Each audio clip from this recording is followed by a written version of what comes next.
Good day everyone. So let's proceed sa part 3 ng curriculum development. So we end up in foundations of curriculum. So there are two foundations of curriculum, in the historical foundation and the sociological foundation. So first, let's discuss the historical foundation. So when we say historical, chronological development. Chrono means time. So merong 8 na sikat dito sa historical foundation, si Franklin Babbitt, si Wyatt Charter, si William Kilpatrick, si Harold Ruggs, si Collis Caswell, si Ralph Tyler, si Hilda Taba, and si Peter Oliva. So first, let's discuss si Franklin Babbitt. So sino si Franklin Babbitt? So siya lang naman ang nag-start ng curriculum development movement. And curriculum is a science that emphasizes students' needs. So basta student needs, kay Franklin Babbitt din yan. Siya rin ang nagsabi na ang curriculum prepares learners from adult life. So Babbitt, adult life. Okay? So, ang kay Franklin Babbitt, ang tatandaan ay adult life. Next, kay Wyatt Charters, ang tatandaan natin ay ang objectives at activities should match. Again, kay Franklin Babbitt, ang tatandaan adult life at siya ang nag-start ng curriculum. At ang kay Wyatt Charters, ang tatandaan, objectives and activities should match. Okay? And si Babbitt din, ay si Charters din, kagaya ni Babbitt, curriculum is science and emphasizes students' needs, sabi niya.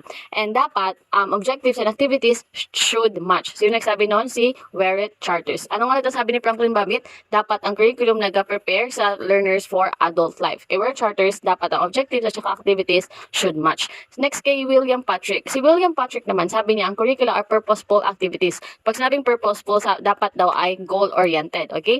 At sabi niya, ang curriculum ay child-centered. Sino nagsabi na ang curriculum ay child-centered? Si William Kilpatrick. Tapos, ang pinaka-famous sa kanya ay yung dapat daw smaller ang classroom, the better, okay? Pag sinabing smaller the classroom class, the better. At ginawa niya rin at sinabi niya rin ang importance siya ng activities. Okay? William Kilpatrick, importance of activities. So, he introduced the project method. Okay, pag sabing project method, William Kilpatrick. Pag sabing purposeful activities, William Kilpatrick. Pag sinabing the purpose of the curriculum is child development and growth, William Kilpatrick. Pag sinabi niyang curriculum develops social relationships and small group instruction, William Kilpatrick. Okay, next si Harold Ruggs. Anong sabi ni Harold Ruggs? Ang sabi niya naman, ang importance naman ng outcomes. Okay, curriculum should develop the whole child, sabi niya rin. At sabi niya, with the statement of objectives and related learning activities, curriculum should produce outcomes. Okay, sabi ni Harold Ruggs, ang objectives daw at saka activities should produce outcomes. Okay, sabi niya rin, in-emphasize niya rin ang social studies. Okay, and suggested the teacher plans curriculum in advance. So next, si Hollis Caswell. Ano naman ang sabi ni Hollis Caswell? Sabi naman niya, ang curriculum is organized around social functions of teams, organized knowledge and learners' interest. And sabi niya, curriculum instruction and learning are interrelated. So ang clue natin, interrelated at social functions of teams. Tapos sabi niya na ang curriculum is a set of experiences and subject matter is developed around social functions and learners' interest. So sabi naman niya dito, ang importante sa kanya ay social interaction, okay? At sabi niya, ang instruction and learning are interrelated. Okay, again, instruction at saka learning interrelated. Tapos social function of teams, Hollis Caswell. Okay? Hollis social. Okay? Next, kay Ralph Tyler. Si Ralph Tyler naman, discuss na natin si Ralph Tyler, di ba? Meron siya. Ang una sa kanya ay ang purpose of the school. Tapos next, si Hilda Taba. Na-discuss na rin natin si Hilda Taba na dapat ang una ay ang diagnostics the learners need. So, dito na tayo kay at saka tatandaan rin natin kay Hilda Taba ang critical thinking and theoretical and pedagogical foundation concept development and critical thinking. Okay? Next kay Peter Oliva naman tayo. Kay Peter Oliva naman, dito naman ang importance ng stakeholders. Okay? Sino-sino ang mga stakeholders? Like teachers, parents, community, yun. Importance of stakeholders kay Peter Oliva. He also described how curriculum change is a cooperative endeavor. And teacher and curriculum specialists constitute the professional core of planners. And significant improvement is achieved through group activity. So, naniniwala din siya sa group activity. Okay, so let's drill nga. Sino ang 8 historical foundations? Sino ang mga tao sa historical foundation? Si Franklin Babbitt, si Wyatt Charters, si William Kilpatrick, si Harold Ruggs, si Hollis Caswell, si Ralph Tyler, si Hilda Taba, at saka si Peter Oliva. So, pag sinabing importance of stakeholders, sino nagsabi niyan? Si Peter Oliva. Pag sinabi namang cooperative endeavor, and means curriculum, hindi lang isa ang naggagawa, kundi ang mga stakeholders din. Si Peter Oliva. Sino naman nagsabi na ang unahin daw ay ang mag-diagnose ng learners' needs? Si Hilda Taba. Sino naman nagsabi na Unahin ang purpose of the school, si Ralph Tyler. Sino naman ang sabi ng social function of teams and interrelated ang instruction at learning, si Hollis Caswell. Sino naman ang nag-start ng curriculum development, si Babbitt. Sino naman ang sabi na ang curriculum dapat i-prepare daw ang learners to adult life, si Franklin Babbitt. Sino naman nagsabi na ang objectives at saka activities match daw dapat sila. So match Weret Charters. Tapos sino naman nagsabi na ang mas better daw ang smaller class. So, si William Kilpatrick. Sabi niya din na nag-introduce din siya sa project method, si William Kilpatrick. Tapos, ang curricula daw are purposeful activities, si William Kilpatrick. Siya rin ang nagbigay ng importance ng activities, si William Kilpatrick. Sino naman nagsabi na importance of outcomes, si Harold. So, Harold, siya naman ang may O, Harold Outcomes. Diba?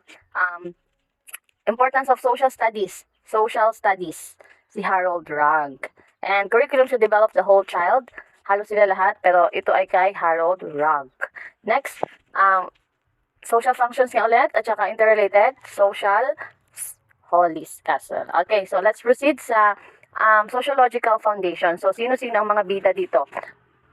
Now, let's start discussing planning. Pag sinabing planning, ito yung what is about to happen. Again, planning what is about to happen. Ang clue dito, ito yung vision, mission, goals, and philosophies of the schools. And learning outcomes or objectives, yun yung planning. What is about to happen. Pag sinabi namang designing, ito yung realize the planning or vision. Ito yung selection and organization of content, activities, assignment, assessment, and resources. Pag sinabi naman implementing, ito yung putting into action the plan. I-implement na. Pag sinabi ng evaluating, ito yung check or determines the extent to which the learning outcomes have been achieved. Okay? Pag sinabing planning, what is about to happen or ang objectives. Ang designing naman, ito yung mag-select. Ang implementing, ito yung action. And ang evaluating, ito yung check. Again, ano nga ulit ang 4 phases of curriculum development? PDI, planning, designing, implementing, and evaluating. Dapat sunod-sunod. Ito ay cycle at never ends. Okay? Next, dito na tayo sa curriculum development process and i-drill muna natin. Pag sinabing check, evaluating. Pag sinabing objectives and what is about to happen, planning. Pag sinabi namang select or realize the planning, designing. Pag sinabi namang putting into action the plan, implementing. Okay, ano yung PDI? 4 phases of curriculum development. Now, let's proceed sa curriculum development and process models. Okay, sino-sino yung mga famous sa curriculum development process model? So, meron tayong tatlong pinaka-importante na mga models. Si Ralph Tyler, ang model ni Ralph Tyler, ang model ni Hilda Taba, at ang model ni Guylen Saylor and William Alexander. Again, si Ralph Tyler, si Hilda, at saka si Guylen Saylor and William Alexander.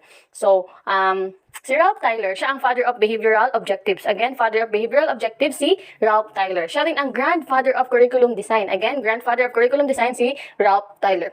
Ang famous na model ni Ralph Tyler ay ang Ralph Tyler model o ang tinatawag na Tyler's Rationale, linear model, or 4 basic principles. Isa lang yon. Again, ano yung mga model ni Ralph Tyler? Si Ralph Tyler model, Tyler's Rationale, linear model, and the 4 basic principles. Ano ang pinaka-importanting phase kay Ralph Tyler? Ang planning phase. Okay? Ano yung pinaka-importanting curriculum, 4 phase, and ano pinaka-importanting phases sa curriculum development ni Ralph Tyler? Ang planning phase. Okay? And let's discuss the 4 basic principles kay Ralph Tyler. Okay? Again, 4 basic principles ni Ralph Tyler. Number 1, purpose of the school. Number 2, educational experiences. Number 3, organization. And number 4, evaluation. Again, ang 4 basic principles ni Ralph Tyler: purpose, educational experiences, organization, and evaluation. So, na ay PEOE. Okay? Kay Ralph Tyler, 4 basic principles, PEOE. Purpose, educational experiences, organizations, and evaluation. Okay? Sino nga ulit ang grandfather of curriculum design? Si Ralph Tyler. Sino ang father of behavioral objectives? Si Ralph Tyler. Pag sinabi natin Ralph Tyler, siya ay top-down approach, okay? Si Tyler believes in top-down approach. Ito yung example, needs to outcomes or purpose to outcomes. Okay? Mataas yung kanyang standards. Okay? Si Ralph Tyler, mataas ang kanyang standards kasi purpose of the school ang unang niyang principle. Okay, let's proceed naman kay Hilda Taba. Kay Hilda Taba, siya naman ang sikat sa grassroots approach. Again, si Hilda Taba, sikat sa grassroots approach. Ito ay ang bottom to up. Kung si Tyler ay top down, si Hilda Taba naman ay bottom to up. So, the teacher has an important role. Okay, kay Hilda Taba, ang teacher ay may importanting role. Let's proceed naman sa 7 major steps in curriculum according to Hilda Taba. Ilan nga yung basic principles kay Ralph Tyler? apat, di ba? Purpose, education, experiences, and organizations and evaluation. Ngayon, kay Hilda Taba, merong 7 major steps in curriculum. So, merong diagnosis of learners' needs, formulation of learning objectives, selection of learning contents, organization of learning contents, selection of learning experiences, organization of learning experiences, and determination of what to evaluate. So, meron tayong DF-SOSOD. Again, DF-SOSOD. Diagnose learners' needs, formulation of learning objectives, select ng learning contents, organize learning contents, select naman ng learning experiences, tapos i-organize na naman ng learning experiences, tapos i-evaluate na, okay? Yun ang dapat tatandaan kay Hilda Taba. 7 major steps in curriculum. Ang una sa kanya ay learners needs at ang last ay ang evaluate. Kung kay Ralph Tyler, ang una ay purpose of the school, kay Hilda Taba, ang una ay diagnosis of learners need. Okay? Example, mga pre-test, yun yung mga dapat unahin. Ang estudyante dapat. Okay? Kung kay Ralph Tyler, more on objectives, ang uunahin. Kay Hilda Taba, ang uunahin ay ang learner's need. Kaya ang formulation of learning objectives, pangalawa lang sa kanya. Okay? Now, let's proceed kay Guylen Saylor and William Alexander. Sila naman ang ang proponent o gumawa ng curriculum model. Okay? Curriculum model, si Guylen Saylor and William Alexander. So, meron silang 4 dito. Ang goals and objectives and domains, curriculum designing, curriculum implementing, and evaluation. So, kay Guylen Saylor and William Alexander, curriculum model. Meron silang 4. GOD or goals, objectives, and domains, curriculum designing, curriculum implementing, and evaluation. Okay, now let's drill. Sino ang nagsabi ng 4 basic principles? Si Ralph Tyler. Sino naman nagsabi ng 7 major steps in curriculum? Hilda Taba. Pag sinabi namang curriculum model, si Guylen Saylor and William Alexander. Pag sinabi namang father of behavioral objectives, si Ralph Tyler. Grandfather of curriculum design, si Ralph Tyler. Grassroots approach, si Hilda Taba. Goals, objectives, and domains, Guylen Saylor and William Alexander. Bottom to up, Hilda Taba. Top down, si Ralph Tyler. Purpose ang una, si Ralph Tyler. Learners needs ang una, Hilda Taba. Okay? Goals, objectives, and domains ang una, si Guylen Saylor and William Alexander. Okay, now let's proceed sa foundations of curriculum. So, merong mga foundations ng curriculum. Merong dalawa. Ang historical foundations and sociological foundations. Again, ano yung dalawang foundations ng curriculum? Historical foundations and sociological foundations. So, unahin natin i-discuss o i-drill ang historical foundations. Pag sinabi natin historical foundations, ito yung chronological development.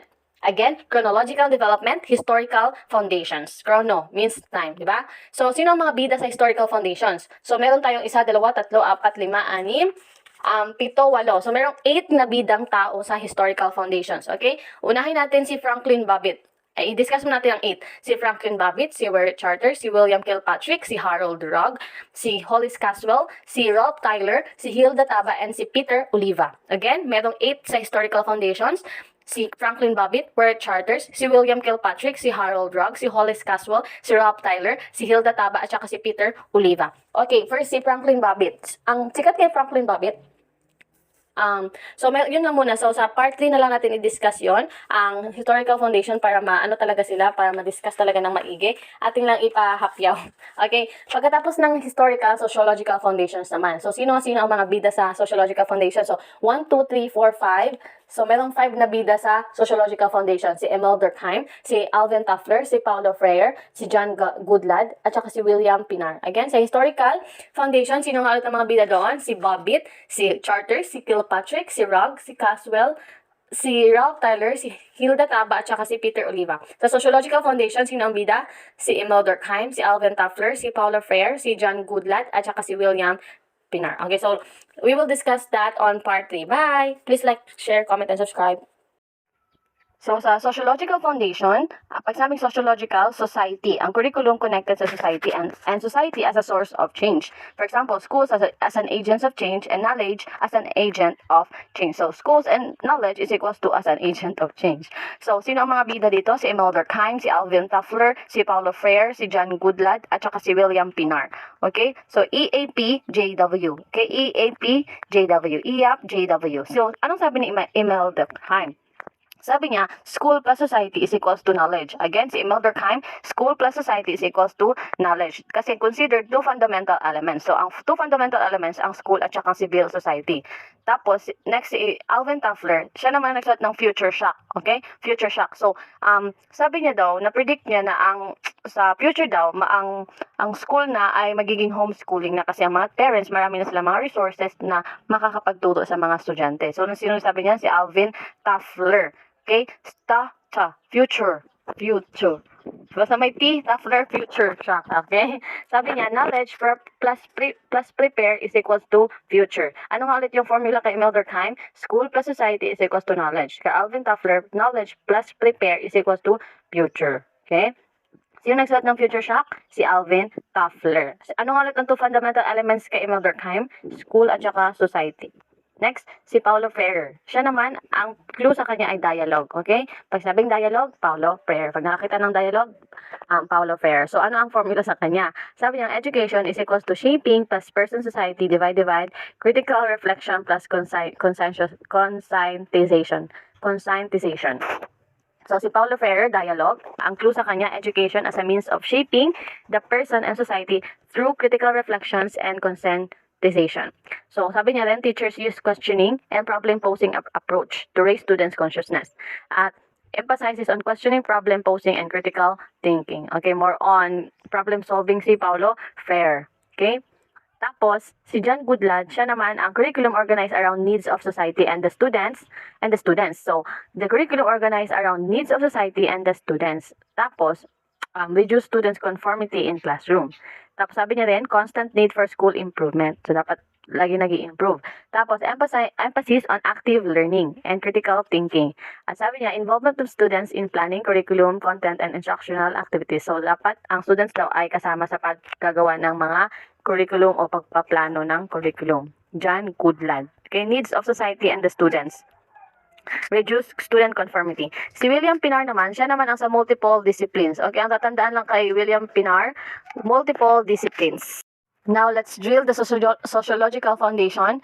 Pag sinabing two fundamental elements, schools and civil society. Sino nagsabi niyan? Si Emil Durkheim. Sino naman nagsabi sino nagsulat ng future shock? Si Alvin Toffler. Sino nagsabi ng homeschooling? Si Alvin Toffler. Sabi niya, knowledge plus prepare is equals to future. Is equals to, sabi ni Alvin Toffler. Sino naman nagsabi ng dialogue?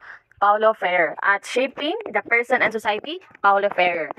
Reduce students' conformity in classroom, John Goodlad. Decision making involve ang students, John Goodlad. Sino naman sabi ng multiple disciplines? Si William Pinar. Pag sabing multiple disciplines, ito yung curriculum view from different perspectives. So, dapat alamin din yung mga race, ethnic, gender sa paggawa ng curriculum. So now let's discuss Oliva's 10 axioms for curriculum designers. Okay, again, Oliva's 10 axioms for curriculum designers. So si Peter Oliva, he created the 10 axioms for curriculum designers. So axioms are principles that practitioners as curriculum designers can use as guidelines or a frame of reference. So there are 10 axioms. First, the curriculum change is inevitable, necessary, and desirable. This means that societal development and knowledge revolution come so fast and requires new curriculum designs. For example, technology, naapektuhan niya ang curriculum. So number 2, curriculum is the product of its time. So pag sinabing nito, curriculum is timeless daw, which means it responds to changes that came from current social forces, educational reforms. For example, political climate. Kung ano yung anong nangyari, pwede rin ma-change ang curriculum. So, ang curriculum nagko-correspond siya sa time. Okay? Next, number 3, curriculum changes made earlier can exist concurrently with newer. So, pwede pa rin gamitin yung mga nag-coexist. So, curriculum development changes can coexist and overlap. So, earlier, pwede pa rin magpatuloy. Okay, number 1, number 1, curriculum change is inevitable. So, hindi siya maiiwasan. Number 2, curriculum is the product of its time. So, ang curriculum pwede siyang ma-change dahil sa time o sa mga changes na nangyari sa, revolution, generation, ganyan. 3, curriculum, evolution. Number 3, curriculum changes made earlier can exist concurrently with newer curriculum changes. So, dapat mag-concurrent pa rin ang old at saka new. Next, number 4, curriculum change depends on people who will implement the change, of course. So, pasabot, ang ibig sabihin, it is best that teachers design and own the changes. So, dapat ang importante talaga ang teacher na mag-design ng curriculum. So, kasi sila ang ang mas nakakaalam kung ano mga dapat na i-change o ang implement, diba? Number 5, curriculum changes is a cooperative group activity. So, dapat din, hindi lang teacher ang gumagawa, ang nag-implement, ang nag-design, diba? So, dapat meron din mga stakeholders. Kailangan ng cooperation. So, any significant change should involve a broad range of stakeholders to gain their understanding, support, and input. Okay? So, number 5 yung cooperative. So, number 4, yung teacher lang ang nag-implement ng change.